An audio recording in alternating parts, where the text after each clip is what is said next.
Баршаңызға ассалаумағалейкум достар. Бүгінгі видеода сіздерге 2013 жылы шыққан Война миров Z фильмін қысқаша айтып беремін.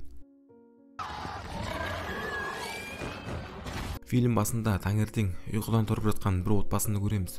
Джерри есімді кісі, әйелі Карен және екі қызы таңғы ас ішеді.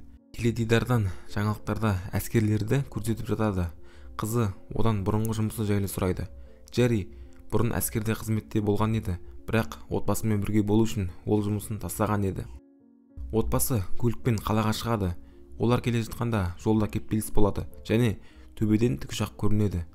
Бір кезде полиция көліктің терезесін шағып кетеді. Джерри не болып жатқанын түсінбей көліктен шығады. Көрші көліктегі кісіден не болып жатқанын сұрайды. Ол да дым білмейтінін айтады. Сол жерде жарылыс болып, адамдар жан-жаққа қаша бастайды.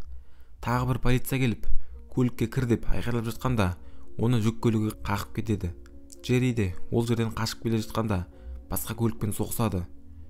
Олар көліктен түседі. Джерри айналасына қарап, адамдардың қалай зомбиге айналып жатқанын көреді. Отбасы басқа көлікке мініп, ол жерден қашады. Қалада зомби инфекциясы тарап, әскерлердің оларды тоқтатуға күші жетпей қалады. Джерри қаладан шыққаннан кейін шошып қалған қызын тыныштандыруға тырысады. Джерриге әскери қызметте бірге жасаған досы қоңырау шалып, сенің бізге көмегің керек деп, оны отбасымен бірге құтқаратынын айтады. Олар дүкенге барады. Ол жерден Карен азық-түлік алып, ал Джерри қызына керек дәріні алады. Сол жерде әйелін біреулер өлтірмекші болады. Джерри оларды атып өлтіреді. Сыртқа шықса, олардың көлігін ұрлап кеткен.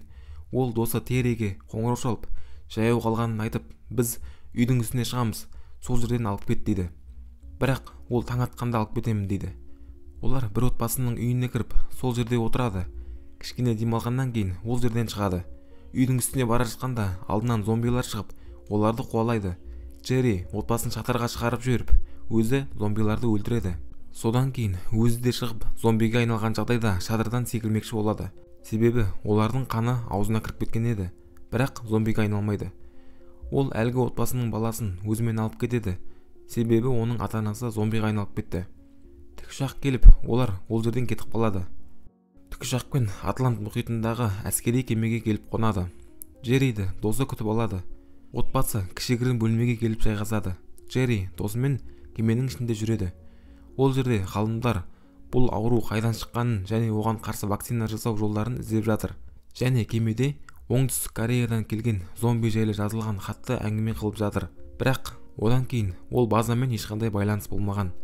Олар вирустың қалай пайда болғанын білсе, оған қарсы вакцина ойлап таба алады. Капитан келіп, Джерридің оларға көмектесуін сұрайды. Джерри одан бас тартып, отбасын тастап кете алмайтынын айтады. Капитан, отбасыңның қауіпсіз жерде болғанын қаласаң, бізге көмектесуің керек дейді. Джерри әйелін көндіріп, оған телефон беріп, күнде хабарласып тұрамын деп, отбасымен қоштасып жолға шығып кетеді. Олар түнде Оңтүстік Кореяға келіп қонады. Ұшақтан шығып келе жатқанда оларға зомби шабуылдап, ішіндегі жас жігіт қорқып кетіп, ұшаққа кірем деп тайып құлап, өзін атып өлтіреді. Оларға әскери базадан басқа әскери топ көмекке келеді. Олар базаға келген соң, әскерлер зомбиларды қалай өлтіру керек екенін айтады. Денесіне оқ тисе, олар баяулайды, ал басына тисе өледі. Содан кейін Джерри әлгі зомби жайлы жазылған хатты сұрайды. Командир оған жанып кеткен денелерді көрсетеді. Вирусты ең бірінші жұқтырған диванда жатқан адам. 15 күзетші оны шынжырлауға тырысқан, бірақ оның бәрін тістеген. Джерри ең бірінші пациент базадағы дәрігер екенін біледі. Ол вирус жұқтырмай тұрып, бір ауылға өлген әскерді қарауға барған. Әскер дәрігерді тістеп алған. Содан кейін өлген. Дәрігер базаға қайтып келіп, адамдарға шабуылдаған. Ал ақпараттар жазылған қағаздар зомбилармен бірге өртеніп кеткен. Джерри базадағы тағы бір әскермен танысады. Инфекция жұқтырғандар оны айналып өткен.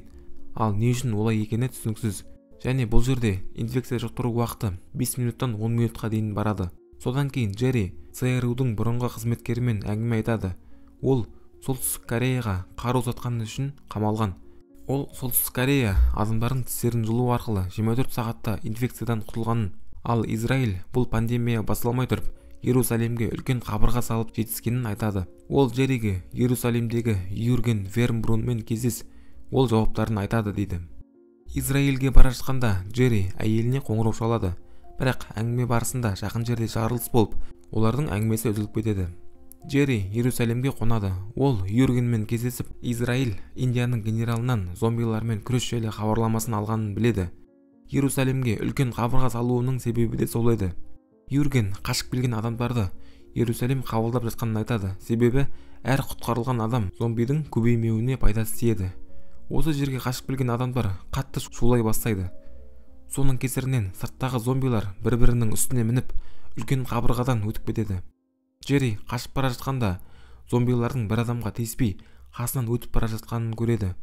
Оның қасында жүрген Сейген есімді әйелдің қолын зомби тістеп алады. Джерри оны вирустан құтқару үшін бірден қолын кесіп тастайды. Олар ұшаққа мініп Израильден кетіп қалады. Джерри Сейгеннің қолын емдеп көмектеседі. Содан кейін зомбилар тиіспей өтіп кеткен адамдарды ойлайды. Ол Карен арқылы Терримен байланысқа шығып, жақын жерден медициналық орталық пен әуежай тауып беруін өтінеді. Терри айтқанын орындап, ұшақ Кардиф қаласындағы зерттеу орталығына бағыттайды. Ұшақтан бір зомби шығып, ол барлық адамға инфекция жұқтырады. Сақтану мақсатында Джерри ұшақтың ішіне граната лақтырады. Содан кейін ұшақ қалаға алыс емес жерге құлайды. Джерри тірі қалады, бірақ ауыр жарақат алады. Сейген екеуі зерттеу орталығына барады. Осы уақытта кемеде капитанға ұшақпен байланыс жоқ екенін хабарлайды. Терри бастықтарына Джерри тірі екенін және оның отбасын кемеден шығармауын өтінеді, бірақ оны тыңдамайды. Джерри оянып, жарасына ота жасалғанын көреді. Ол оянғасын, ол жердегі дәрігерлер кім екенін және не үшін келгенін сұрайды. Ол Терриге қоңырау шалуын сұрайды және Терри оның кім екенін айтады. Джерри отбасын лагерге эвакуацияланғанын біледі. Ол лабораторияға барып, өзіне эксперимент ретінде қауіпті, бірақ емдеуге болатын вирусты салып көруін сұрайды. Себебі сол арқылы зомбиларға көрінбей қалуы мүмкін. Бірақ ол вирустар басқа лабораторияда еді және ол жерде зомбилар жүр. Қолдарына қару алып, Джерри 2-3 адаммен сол жаққа қарай барады. Сейген және осы жердің дәрігері аман қалу үшін қайтып келеді. Ал Джерри лабораторияға барып керекті заттарды алады, бірақ шығатын кезде ол жерге зомби келеді. Ол тірі қалу үшін тәуекелге барып, вирусты өзіне салып көреді. Және ол шынымен зомбиларға көрінбей, ол жерден қиналмай шығып кетеді. Джерриге вирусқа қарсы прививка салады және ол отбасына оралады. Ғалымдар Джерридің арқасында адамдар зомбилардан қауіпсіз жерде бола алатын вакцина ойлап табады. Олармен күрес әрі қарай жалғаса береді. Осымен фильм аяқталады.